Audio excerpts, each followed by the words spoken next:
The movie kicks off with this dude named Walter, who's on the run, weaving through market with a whole crew of people on his tail.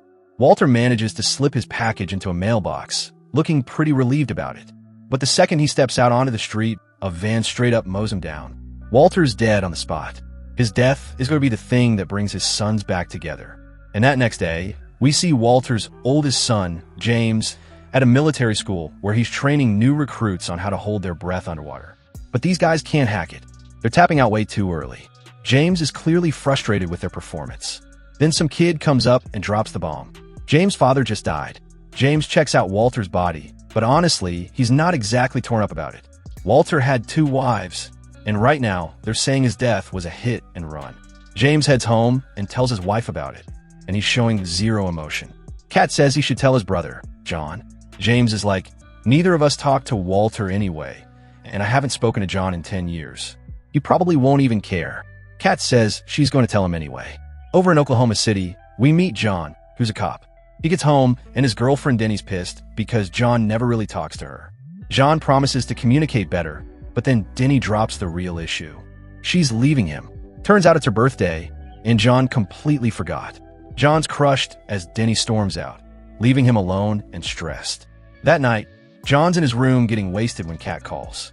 She introduces herself as James' wife and tells him their father's dead. John didn't even know his dad was alive. He doesn't really care. Kat invites him to the funeral tomorrow. John says he's not coming, but then 2 thugs burst in and grab him. The guys say they're looking for a package Walter sent to John. They want it. John says he didn't get any package. They mention they're with the Yakuza. John doesn't give a damn and starts fighting both of them, brutally taking them down. During the scuffle, the thugs knock over some photos, pictures of John's mom's remains, which he clearly treasured. This hits John hard. He decides then he needs to find out what his father, Walter, was really into. Next day, we see James with his family, including his sister, Rita. John shows up and meets everyone.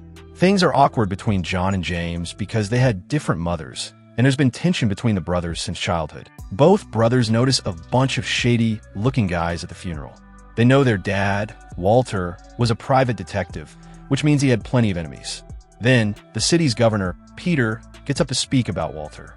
Turns out they were old friends, and Peter's genuinely happy to see the sons reunited.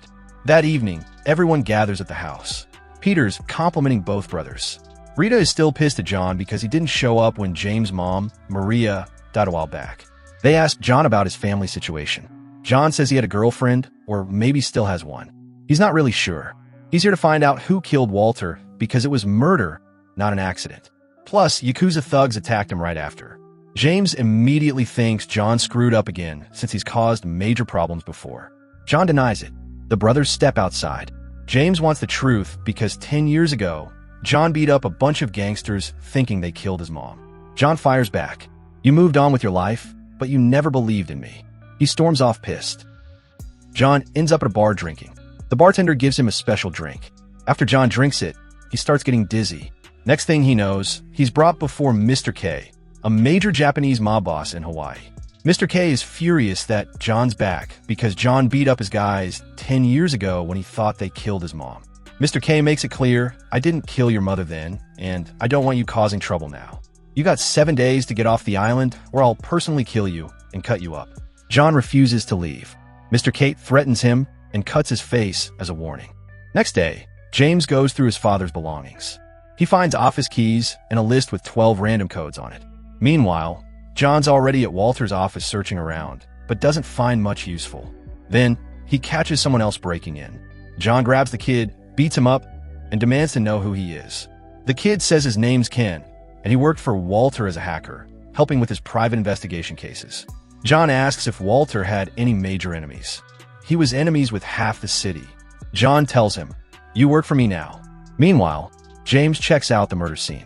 He spots a camera outside a nearby store and goes in asking for the footage. The shop guys refuse and start threatening James. He offers the money. Still no. So, James just starts beating the crap out of all of them. Back at the office, John and Ken are going through everything. John notices something weird about a surfboard. He checks it out and finds a hidden map. Looks like blueprints for something big, but John can't figure out what. Over at City Hall, Peter is giving a speech about developing Hawaii. Rita, who's actually his assistant, is there. John calls Rita and tells her about the map he found.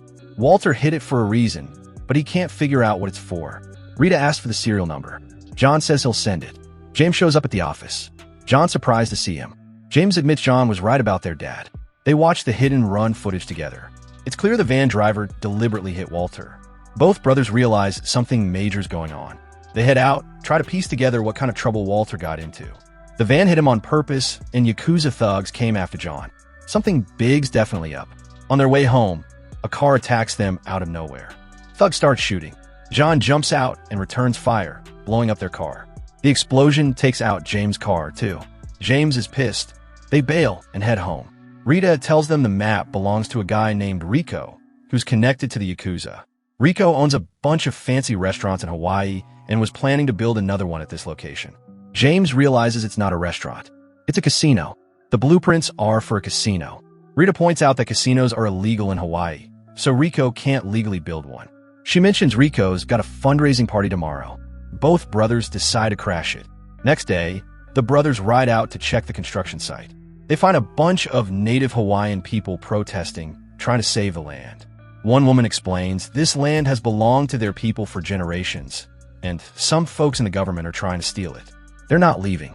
They'll fight for this land. James and John are impressed by their conviction. John gets a call. Cops found a body with the same truck that killed Walter. John realizes someone's covering their tracks. The truck belonged to the motor company. Ken tells them he got a job working catering at Rico's party. Now they've got a way in. Both brothers show up as waiters. John spots a woman and follows her. Her name's Tina. John tries to be friendly, and Tina recognizes him as Walter's son. John tells her Walter's dead. Tina's upset and reveals she's Rico's wife. She hired Walter because she thought her husband was having an affair. She invites John to meet her tomorrow at a hotel so she can tell him everything. Meanwhile, James is working catering when this Korean guy named Tade shows up doing drugs. James notices Ted's last name is Motora, same as the van company that killed his dad.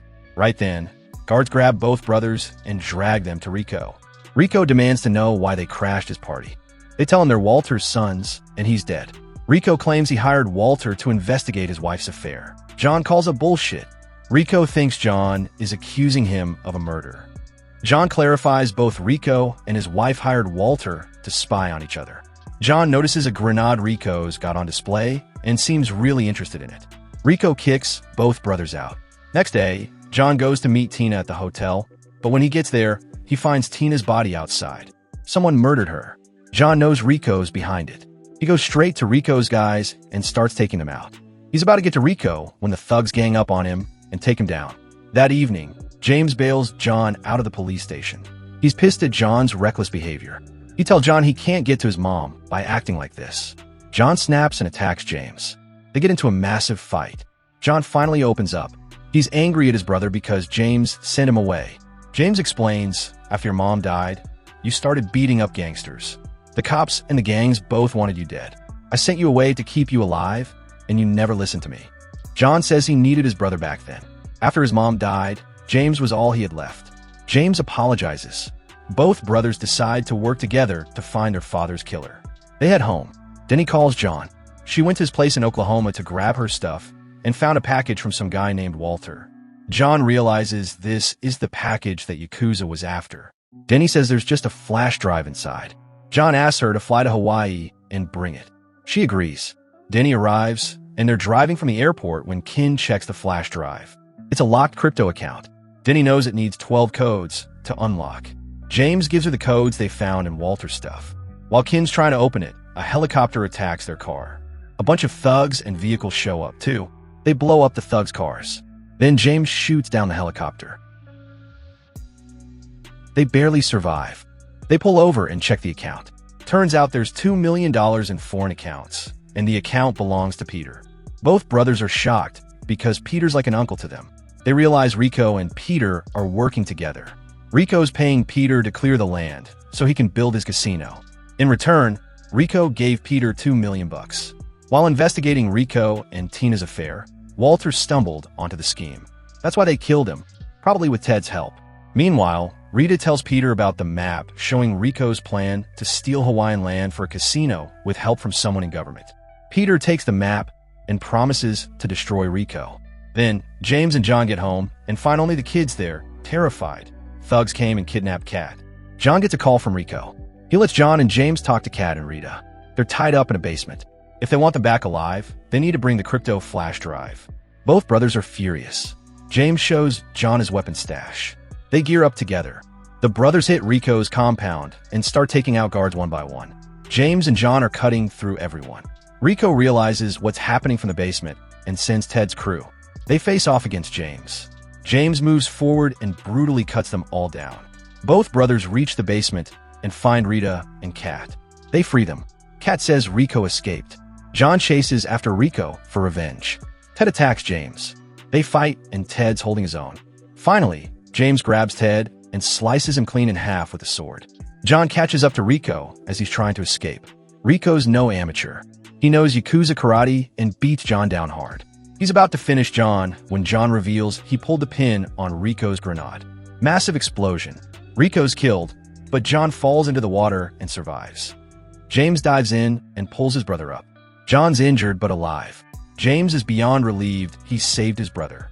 Next day, officers arrest Peter. When he sees Walter's family, Peter swears he didn't do anything wrong. The cops take him away anyway.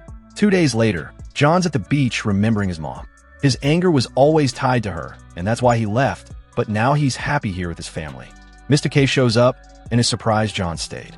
John refuses to leave. He's staying with his family. Mr. K says, "You took out Rico and ended the Yakuza's reign of terror here. That's a good thing, because they were killing our people and harassing Hawaiians. Also, the name of your mother's killer is written on this piece of paper." John shows James the name of his mother's killer. James says, "You should have had my support back then to kill him, but I didn't give it. This time, I won't stop you.